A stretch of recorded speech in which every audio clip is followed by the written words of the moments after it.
day mga kamarinos, I am Cadet Diaz from our 21B2 of Asian Institute of Maritime Studies.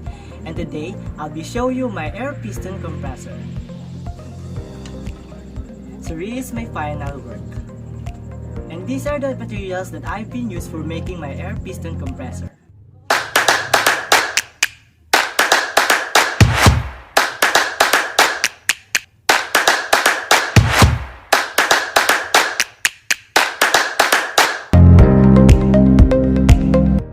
An air compressor is a device that converts power using an electric motor into potential energy that stores in pressurized air or compressed air.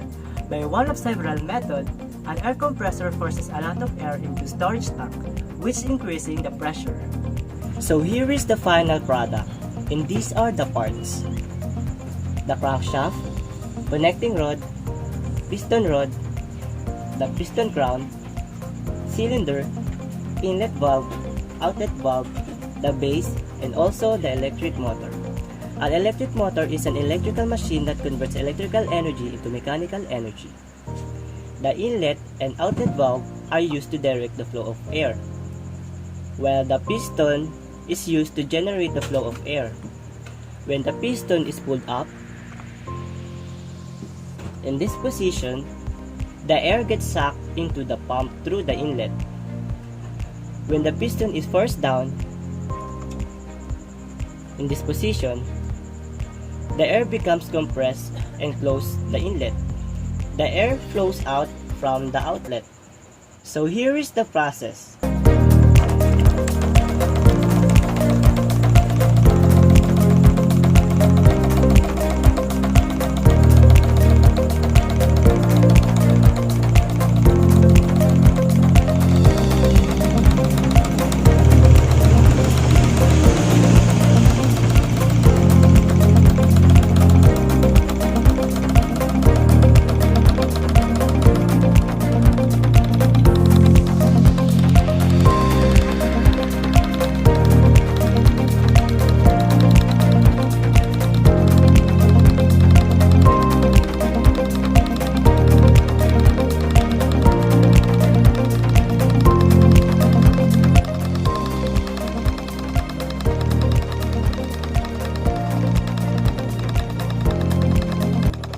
So now, as you can see, the plastic get larger as they rise through the atmosphere to regions of lower pressure because the volume of the gas has increased.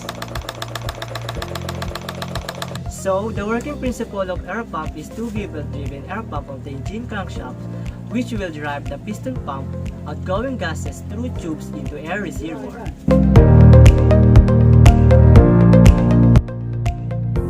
So, trivia.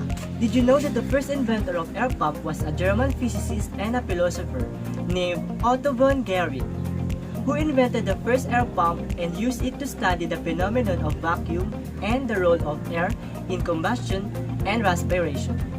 So therefore, air compressor can be classified according to pressure delivered, such as low pressure air compressor, medium pressure air compressor, and high pressure air compressor.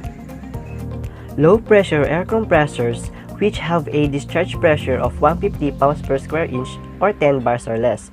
Medium pressure air compressors, which have a discharge pressure of 151 to 1000 pounds per square inch or 10.4 to 68.9 bars. High pressure air compressors, which have a discharge pressure of above 1000 pounds per square inch or 69 bars. In addition, air compressor can be classified according to the design and operations: single-stage reciprocating compressor, two-stage reciprocating compressor, compound compressor, rotary screw compressor, rotary vane pump, scroll compressor, turbo compressor, centrifugal compressor. So that is the end of my video. Thank you for watching, and I hope you learned a lot from this video. And again, I am Cadet Diaz from Asian Institute of Maritime Studies.